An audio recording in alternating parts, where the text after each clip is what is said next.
시편 119편 29절입니다.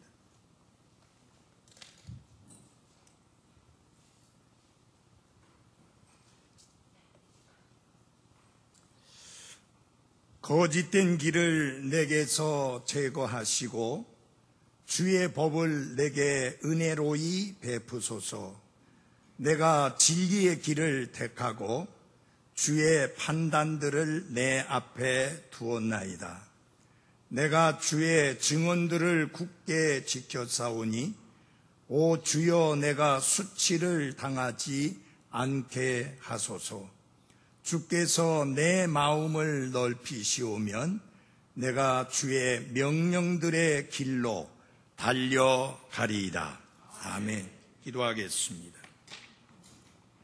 살아계시고 참되신 아버지 하나님, 우리의 삶에 하나님께서 베푸신 은혜가 너무나 많아서 다 헤아릴 수 없지만 무엇보다도 우리를 죄와 사망의 자리에서 건져 구원해 내주시고 하나님의 자녀로서 영원한 생명을 가지고 살게 해 주신 하나님의 구원의 은혜를 인하여 감사를 드립니다. 그러나 우리가 육신을 가지고 이 땅 위에서 나그네의 삶을 살기에 하나님 순간순간 우리는 하나님의 은혜가 필요합니다.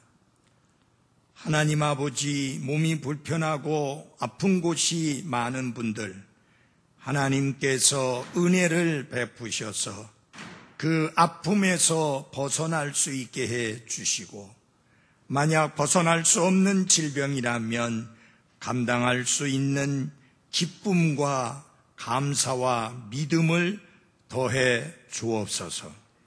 사랑하는 그리스도인들로 하여금 험하고 죄 많은 세상에서 살고 있지만 결코 배신하거나 흔들리거나 타협함이 없이 말씀을 굳게 붙잡고 그 말씀을 지키며 살아갈 수 있게 해 주옵소서. 예수님 이름으로 기도했습니다. 아멘.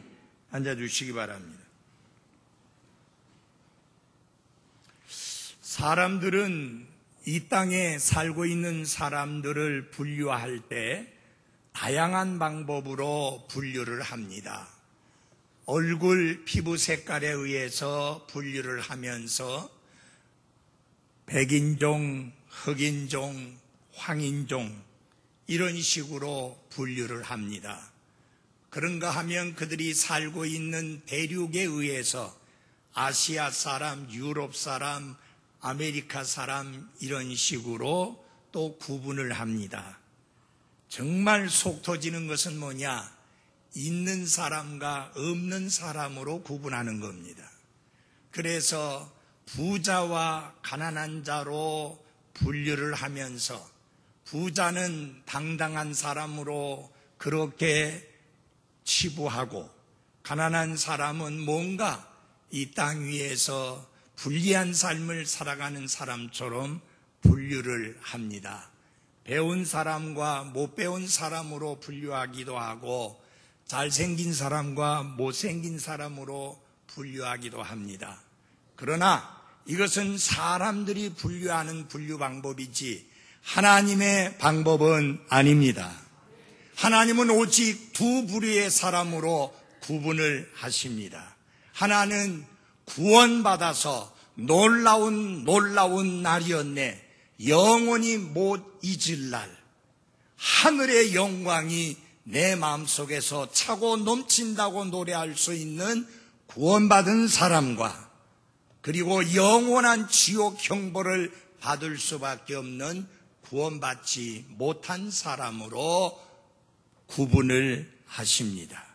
말씀과 성령님의 역사로 다시 태어난 사람과 다시 태어난 거듭난 경험이 없는 죄와 범법들 가운데 죽어 있는 사람들로 구분을 합니다. 그 이름이 하늘나라의 생명책에 기록되어 있는 사람과 그렇지 아니한 사람으로 구분을 하십니다. 산자와, 즉 영적으로 산 자와 영적으로 죽은 자로 구분을 하십니다. 자, 이 하나님의 구분에 의하면 여러분은 구원받은 사람이 확실합니까? 이 하나님의 구분에 의하면 하나님의 말씀과 성령님의 역사를 통해서 다시 태어난 사람이 확실합니까? 이 하나님의 구분에 의하면 여러분은 사망에서 생명으로 옮겨져서 이제 영적으로 살아있는 사람인 게 분명하십니까? 자, 우리가 구원받았고 하나님의 자녀가 되었고 영적으로 산 자가 되었고 사망에서 생명으로 옮겨진 자여 하늘의 소망을 가진 사람이라 할지라도 육신을 가지고 이 땅 위에서 나그네로서 살아가는 동안에 피할 수 없는 것이 있는데 그것이 무엇이냐 하면 고난이라고 하는 것입니다. 사랑하는 아내가 죽음을 앞두고 있고 살 희망이 없다고 할 때 그 남편과 자식들에게는 엄청난 고통이요 고난이며 아픔입니다. 여러 해 동안 사랑하는 어머니가 오늘의 내가 있기까지 정말 말할 수 없는 힘들고 어려운 시간들을 보내셨던 그 어머니가 오랜 세월 요양병원에서 회복의 가능성 없이 누워 계신 그 사실은 자녀들에게 말할 수 없는 고통입니다. 가족뿐만 아니라 스스로 자신의 건강이 좋지 못해서 늘 질병과 싸워야 되는 그 상태는 말할 수 없는 고통이요 고난일 수밖에 없습니다. 힘써 일하지만 안정된 수입이 없고 충분한 수입이 되지 않아서 힘든 시간을 보내야 되는 것, 분명히 그것은 고난이요 고통입니다. 우리가 구원받았지만 고난에서 면제된 것은 아니기에 우리가 이 땅 위에서 살아가는 동안에 우리는 상상을 초월한 고난을 당하게 됩니다. 예수님께서도 너희가 세상에서는 환난을 당할 터이나 기운을 내라고 말씀을 하셨습니다. 특별히 이런 인간이기 때문에 당하는 고난 말고 그리스도인으로서 하나님의 자녀로서 믿음을 지키며 의롭게 살려고 할 때에 우리는 다른 사람들이 겪지 않는 또 다른 고난을 당하게 되는 것입니다. 그래서 시편 기자는 의로운 자의 고난이 많으나 라고 이렇게 말씀을 하고 있습니다. 사도 바울은 루스드라에서 복음을 전하다가 돌에 맞아 죽게 직전에까지 갔고 사람들은 죽은 줄 알고 도시 밖에 내팽개쳤는데 하나님의 은혜로 깨어나서 다시 돌아가서 그 예수 그리스도로 말미암아 구원받은 그래서 그리스도의 제자들이 된 사람들에게 이렇게 말합니다. 우리가 반드시 많은 환난을 거쳐 하나님의 왕국에 들어가야 하리라 라고 했습니다.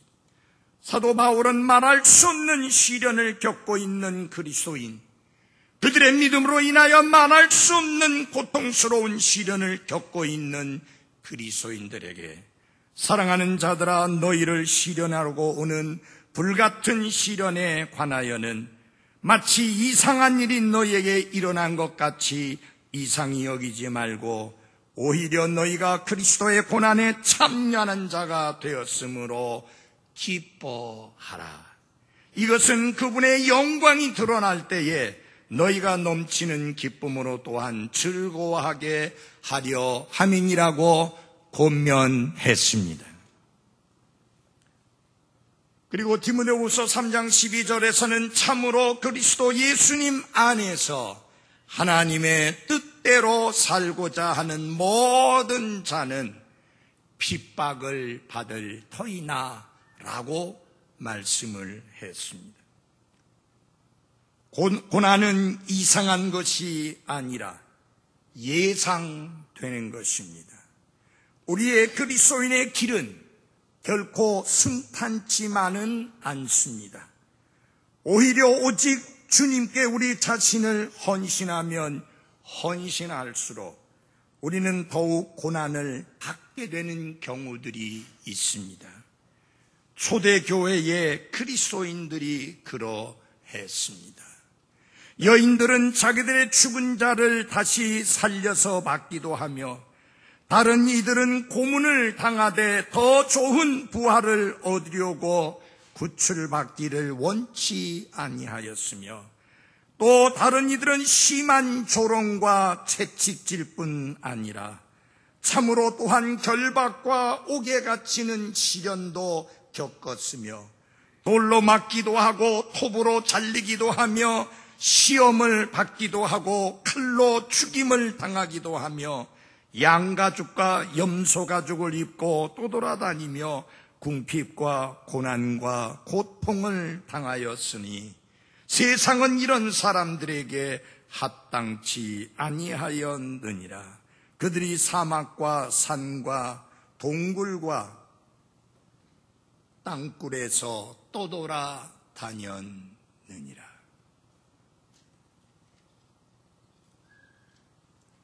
사랑하는 그리스도인 여러분, 오늘날도 마찬가지입니다. 멀리 가지 않더라도 북한은 그들이 만약에 믿음을 지키고 그 믿음을 드러내 보인다고 하면 살 희망이 없어집니다. 소말리아, 루안다, 나이지리아, 수단, 인도, 페루, 아랍제국, 중국, 리비아, 파키스탄 등 그들이 그리스도인이라는 이유 때문에 죽임을 당하고 감옥에 갇히고 화형을 당하는 일이 계속되고 있습니다. 그런데 하나님께 감사한 것은 이 고난 중에 하나님의 은혜가 우리와 함께한다는 사실입니다. 사도 바울은 육체의 가시라고 불리는 말할 수 없는 고통이 그의 삶을 지속적으로 따라다녔습니다. 내가 이 일로 인하여 그것이 내게서 떠나가도록 주께 3번 간청하였더니 그분께서 내게 이르시되 내 은혜가 네게 족하도다 라고 말씀을 해 주셨습니다. 여기 시편 기자는 죽음의 문턱에 이를 만큼 상상을 초월할 만한 고난을 당했습니다. 근데 그가 하나님께 감사하는 것은 그런 고난 속에서도 하나님의 은혜가 그와 함께 하셔서 그 고난 속에서도 그 혼이 자유함을 누리며 하나님의 말씀을 굳게 지킬 수 있도록 그를 붙잡아 주었다고 하는 사실입니다. 29절을 한번 같이 보십시다. 29절, 거짓된 길을 내게서 제거하시고 주의 법을 내게 은혜로이 베푸소서. 32절에 주께서 내 마음을 넓히시오면 하나님께서 은혜를 베푸사 내 마음을 넓혀주시면 아무리 고난 속에 있다 할지라도 내가 주의 명령들의 길로 달려가리이다 라고 이렇게 고백합니다. 물론 하나님께서 은혜를 베푸신다고 해서 고난이 사라지는 것은 아닙니다. 그러나 은혜는 고난 속에서도 포기하지 아니하고 믿음을 지키며 말씀을 굳게 붙잡고 앞으로 계속 나아갈 수 있도록 도와주시는 것입니다. 스펄전 목사님은 훌륭한 사역을 한 하나님의 사람이신데 그분은 건강이 좋지 못해서 종합병원이라고 불릴 만큼 힘든 시간들을 보내셨습니다. 성도들이 찾아와서 목사님을 위로합니다. 그때 이분이 이렇게 답변을 했습니다. 물론 아프지요. 고통스럽지요. 그러나 제 고통보다 주님이 제게 더 가까이 계십니다. 그렇게 말했습니다. 우리가 고난 중에 하나님의 은혜를 맛보면서 어떤 태도를 보여야 하는가? 첫째, 거짓된 길을 멀리 해야 합니다. 거짓된 길은 다른 말로 배신의 길이라 할 수 있습니다. 주님을 배신하는 길을 멀리 해야 합니다. 아무리 고난이 온다 할지라도, 아무리 내 삶이 힘든다 할지라도, 아무리 내가 건강하지 못하고 이구석 저구석 아픈 데가 있다 할지라도 우리가 고난 중에 철저하게 지켜가야 될 우리 삶의 자세가 무엇이냐? 그런 상황 속에서도 거짓된 길, 배신의 길을 멀리해야 한다 하는 것입니다. 우리 다 같이 27절을 함께 도와주시기 바랍니다. 119편 27절입니다.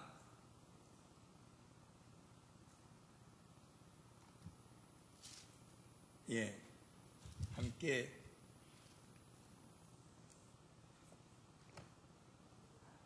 29절입니다. 미안합니다. 29절 같이 한 몫으로 읽어보겠습니다. 시작. 거짓된 길을 내게서 제거하시고 주의 법을 내게 은혜로이 베푸소서.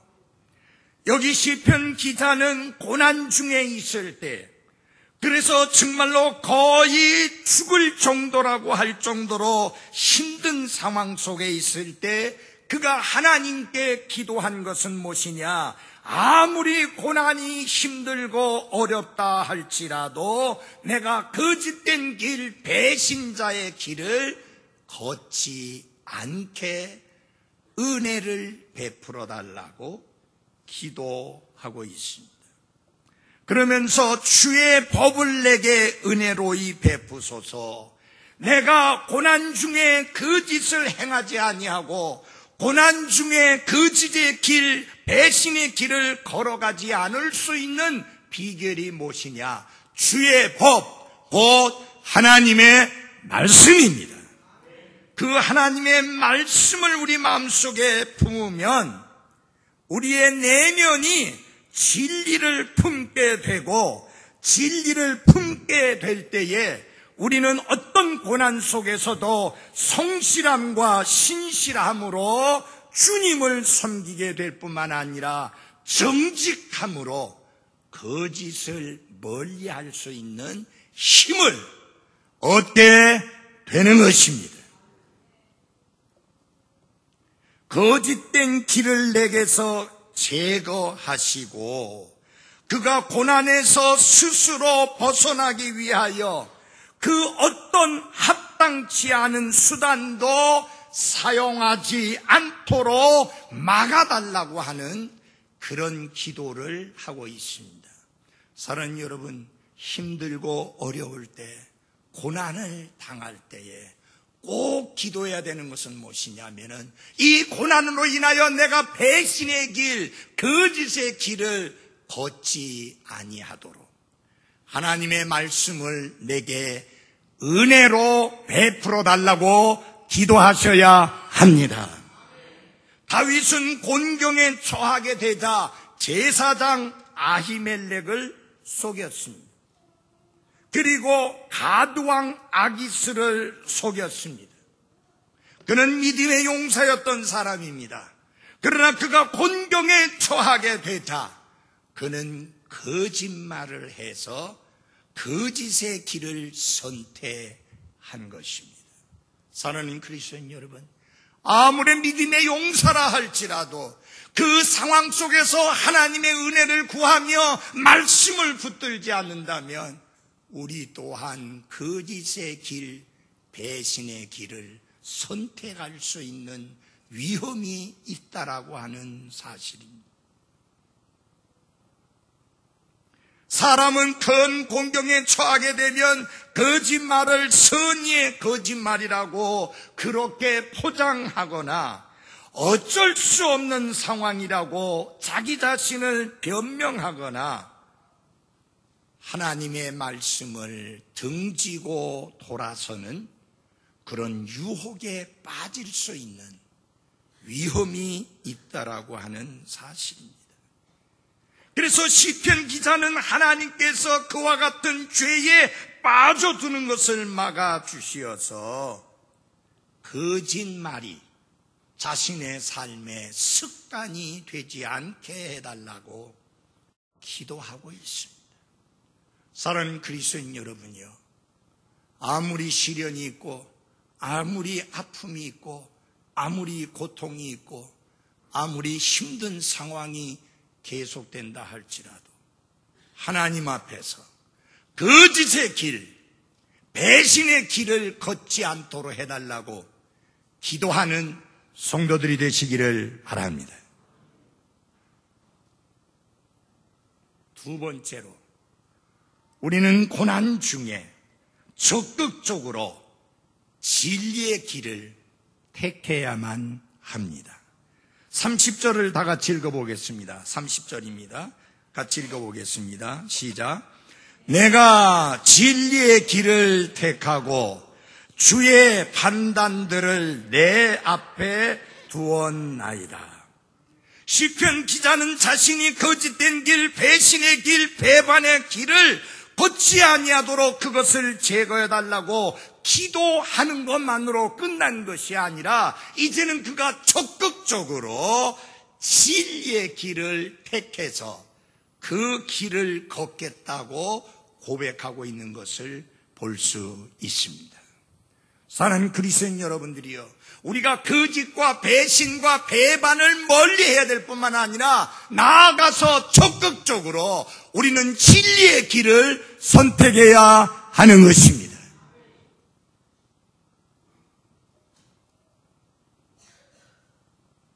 진리의 길은 타협이 아닌 정직함과 흔들리지 않는 견고함의 길을 의미합니다. 사랑하는 그리스도인 여러분, 우리의 삶은 늘 그렇듯이 항상 선택의 연속입니다.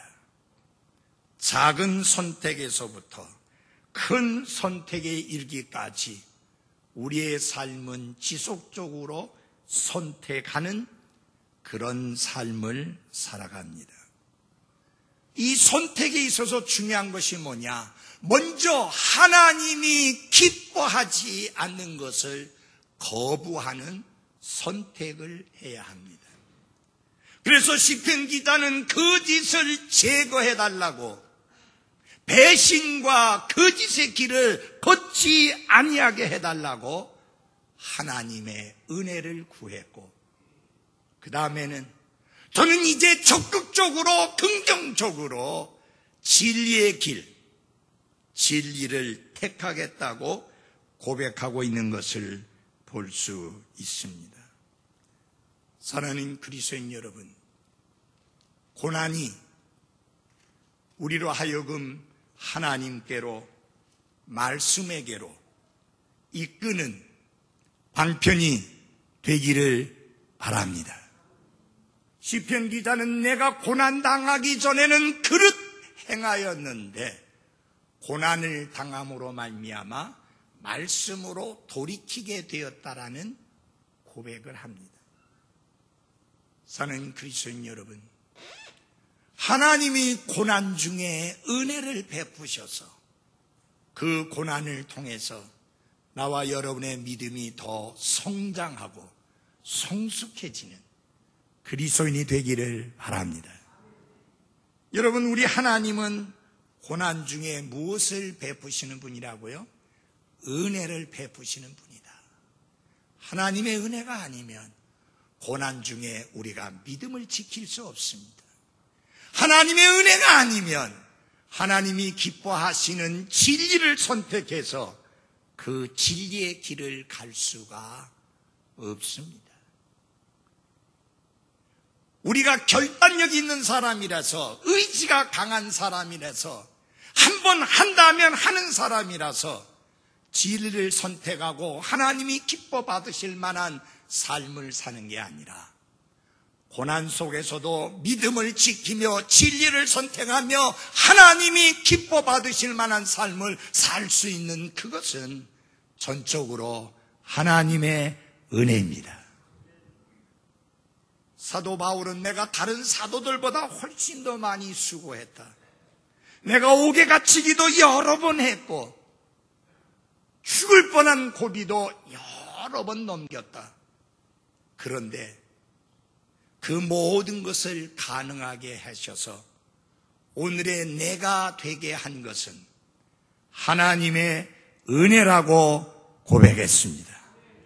사랑하는 그리스도인 여러분, 사도 바울이 구원받고 나서 그렇게 그리스도를 위하여 마지막에 자신의 생명을 내어주기까지 그 많은 시련과 아픔과 고난과 핍박과 환난과 고통 속에서도 믿음을 지키고 선한 싸움을 싸우고 달려갈 길을 마칠 수 있었던 것은 사도 바울이 뛰어난 사람이었기 때문이 아니라 그분과 함께 하신 하나님의 은혜 때문입니다. 그런데 사도 바울에게만 은혜를 베푸는 게 아니라 나와 여러분에게도 똑같이 은혜를 베푸시는 하나님께 감사를 드립니다. 고난 중에 베푸시는 하나님의 은혜를 늘 잊지 말고 기억하고 명심하시면서 살아가시기를 바랍니다. 그 다음에 마지막으로 고난 중에 해야 될 게 뭐냐? 말씀을 굳게 지켜라. 여기 굳게 지킨다는 이 말씀은 무슨 뜻이냐면은 말씀을 굳게 붙든다는 뜻이고 말씀에 착 달라붙어 있는다, 그런 뜻입니다. 많은 그리스도인들이 편안할 때, 모든 일들이 순조로울 때는 말씀을 붙들고 말씀을 기뻐하고 말씀을 자랑하고 말씀과 함께하며 사는데, 고난과 시련과 아픔을 당하면 말씀을 접어버리고 말씀을 멀리하고 말씀을 붙잡지 않는 경우들을 종종 봅니다. 그 어느 때보다도 말씀이 필요한데 말씀을 덮고 살고 있습니다. 그 어느 때보다도 하나님의 말씀을 통해서 오는 위로와 힘이 필요한데 말씀을 덮고 멀리하고 생활합니다. 시편 기자는 내가 죽을 지경에 이를 정도로 내 삶이 힘들지만 나는 주의 말씀을 굳게 붙들었다고 당당하게 고백하고 있는 말씀을 보면서 우리 모두가 아픔과 시련과 고난과 고통 속에서도 하나님의 말씀을 굳게 붙드는, 굳게 붙잡는, 말씀에 착 달라붙어 있는 성도들이 되시기를 바랍니다. 우리 31절을 다 같이 읽어보겠습니다. 31절입니다. 같이 읽어보겠습니다. 시작. 내가 주의 증언들을 굳게 지켜 싸우니 오 주여 내가 수치를 당하지 않게 하소서. 25절에 보면 죽음의 진토에 붙었던 그의 혼이 이제는 주의 증언들, 하나님의 말씀에 매달리며 그 말씀을 붙잡고 그 말씀에 착 달라붙어 있어 그 말씀을 굳게 지켰다라고 고백합니다. 진리의 길을 택하고 난 다음에는 그 진리의 말씀을 굳게 붙잡고 있고 그가 진리를 선택한 것에 대하여 후회하지 않는다는 뜻입니다. 여기 청소년 여러분, 여러분의 성장 과정은 원만하고 평탄하고 행복하고 잘 풀려야 되는데 때로는 그렇지 않을 때가 있습니다. 그래서 마음속에 원망이 생깁니다. 불만이 생깁니다. 불평이 생깁니다. 왜 내 가정은, 왜 우리 가족은 이래야만 하는가?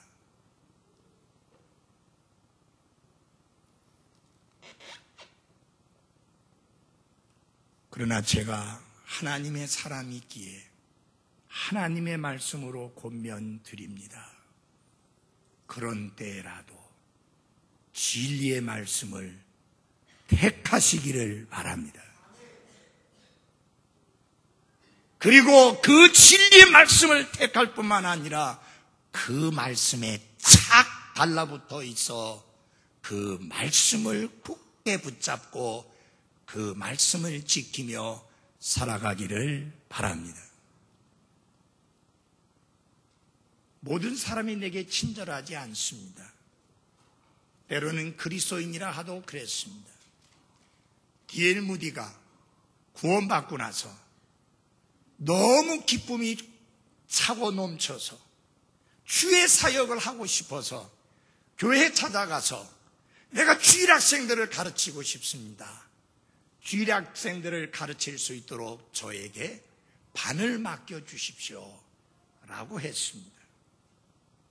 그때 주일학교를 총책임 맡고 있는 사람이 안 된다고 거절했습니다.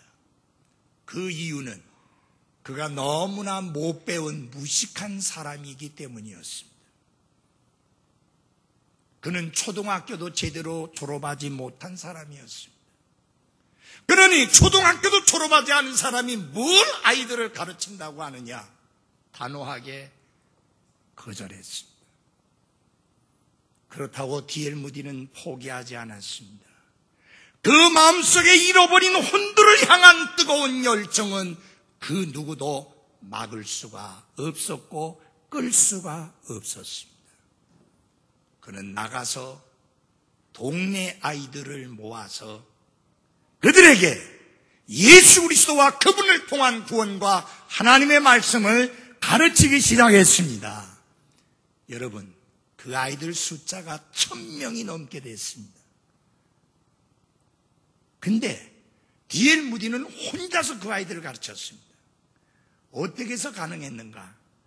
아이들 중에서 좀 주목되나 쓸만한 아이들에게 완장을 채워줘가지고 너는 반장이야, 너는 요 무리들의 대장이야 해가지고 완장을 채워줘서 그 아이들로 하여금 다른 아이들을 통솔하게 했습니다.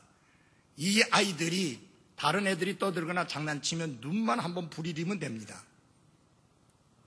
애들이 오줌을 쌀 정도로 겁을 지워먹고 조용해집니다. 여러분, 그렇게 되니까 이 교회 저 교회에서 우리 교회로 들어와서 주일학교를 하라고 불러대는 겁니다. 여러분, 그는 사회적으로는 초등학교도 졸업하지 못한 사람입니다. 그는 그러나 하나님이 그를 들어 쓰셨고 하나님은 그를 놀랍게 사용하셨습니다. 지금도 시카고에 가면 무디 메모리얼 처치라고 무디 기념교회가 있습니다. 그 교회당만 구경을 하고 왔는데 어마어마한 규모입니다. 또 무디 바이블 인스티튜트라고 해서 신학교를 세웠습니다. 초등학교도 졸업하지 못한 사람이, 그 다음에 무디 아카데미라고 해서 과학을 연구하는 그런 기관을 세웠습니다. 사랑하는 여러분, 사람은 무시했습니다. 배우지 않았다는 이유 때문에. 그러나 무디는 포기하지 않았습니다. 사람은 쓰지 않지만 하나님은 나를 쓰신다. 나는 하나님의 말씀에 착 달라붙어 있을 것이고 하나님의 말씀을 굳게 붙들 것이고 하나님의 말씀을 굳게 지킬 것이라고 했기에 하나님은 그를 크게 들어쓰실 수가 있었습니다. 사랑하는 그리스도인 여러분, 여러분의 삶의 환경이 좋지 못하십니까? 건강이 그렇게 썩 좋지 못하십니까? 하나님은 건강이 아주 좋지 못했던 스폴전 목사님도 놀랍게 들어 쓰셨습니다. 그분은 말년에는 너무 건강이 좋지 못해서 서서 설교할 수가 없어서 앉아서 설교했습니다. 내가 이제 그만하겠다고, 몸이 너무 불편해서 그만하겠다고 했을 때 목사님, 휠체어에 앉아서 설교해도 좋으니 저희들에게 계속 말씀을 전해 주십시오. 하나님은 그가 마지막 숨을 거두기까지 귀하고 놀랍게 써 주셨습니다. 왜 그렇습니까? 그가 말씀에 착 달라붙어 있었기 때문이고, 그가 말씀을 꽉 붙잡고 있었기 때문이고, 그가 말씀을 굳게 지켰기 때문입니다. 환경은 좋지 않을 수 있지만 사랑하는 그리스도인 여러분, 사랑하는 청소년 여러분, 환경 탓하지 말고 주님 말씀 붙잡고 주님 말씀에 착 달라붙어 있어 믿음의 삶을 신실하게 살아가면서 하나님 앞에 귀 쓰임 받는 일꾼들이 되기를 바랍니다. 환경을 이야기하니까 제 환경도 좋지는 않았습니다. 너무 가난했고 그래서 너무 힘들었습니다. 학교를 정상적으로 다닐 수가 없었습니다. 자칫하면 제가 스스로 연민에 빠질 수 있기 때문에 저는 스스로에게 이렇게 이야기했습니다. 나는 절대로 내 스스로를 불쌍히 여기며 살지 않겠다. 왜 내가 나를 불쌍히 여겨야 되느냐? 나는 그래도 하나님의 은혜로 일찍이 구원받았고 하나님의 은혜로 그리스도 안에서 평생을 술 먹고 담배 피는 못된 습관을 아예 배우지도 않았고 하나님의 은혜로 일찍이 주님께 부름받았고 내 자신을 주님께 드려 살아가는데 가난하면 좀 어떠냐? 없으면 좀 어떠냐? 나는 왕의 자녀요. 나는 부자의 자녀요. 나는 하나님의 자녀이다.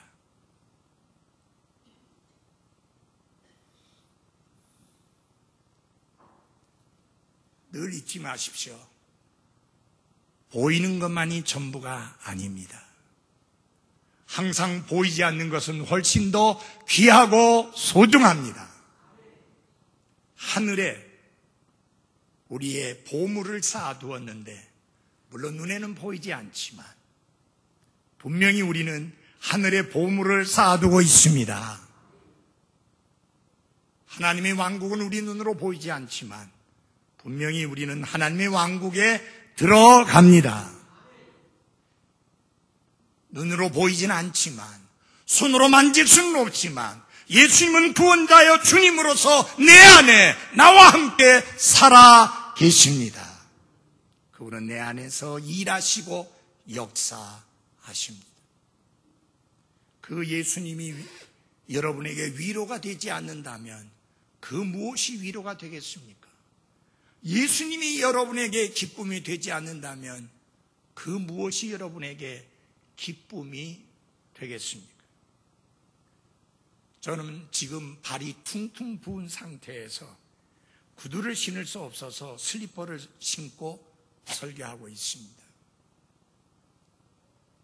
우리 김영수 집사님이 목사님 오후에는 부목사님 설교하게 하시지 그 퉁퉁 부은 다리를 가지고 오전 오후 다 설교하려고 합니까? 여러분 그래도 설 수 있으니 설교하지요.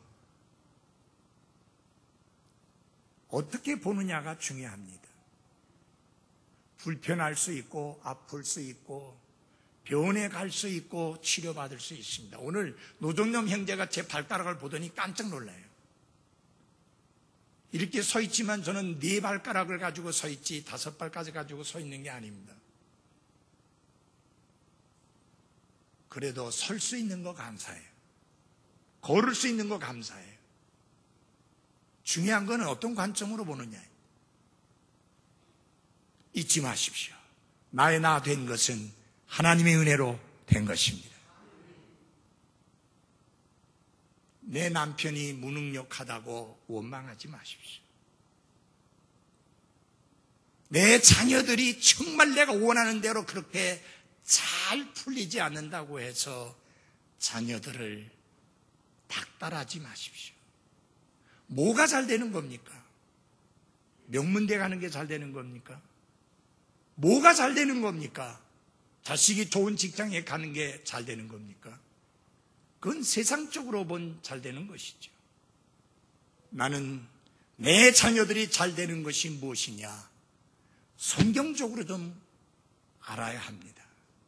구원받은 확신 속에서 주님께 감사하면서 믿음을 지키며 평생 그 믿음을 배신하지 아니하고 하나님을 기쁘게 하는 삶을 살아가는 게 진정 잘 되는 것입니다.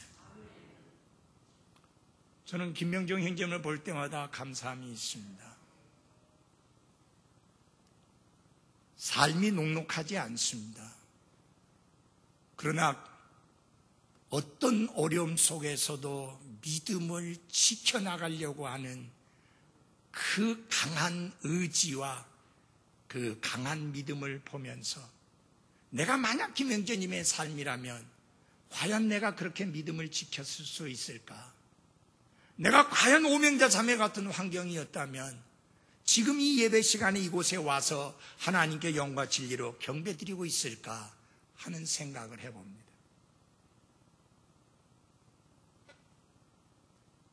고난 중에 우리와 함께 하시는 하나님의 은혜 귀하고 소중한 것인 줄 알고 그 은혜 붙들고 하루하루를 살아가시기를 바랍니다. 다 같이 로마서 5장을 찾아주십시오. 로마서 5장입니다.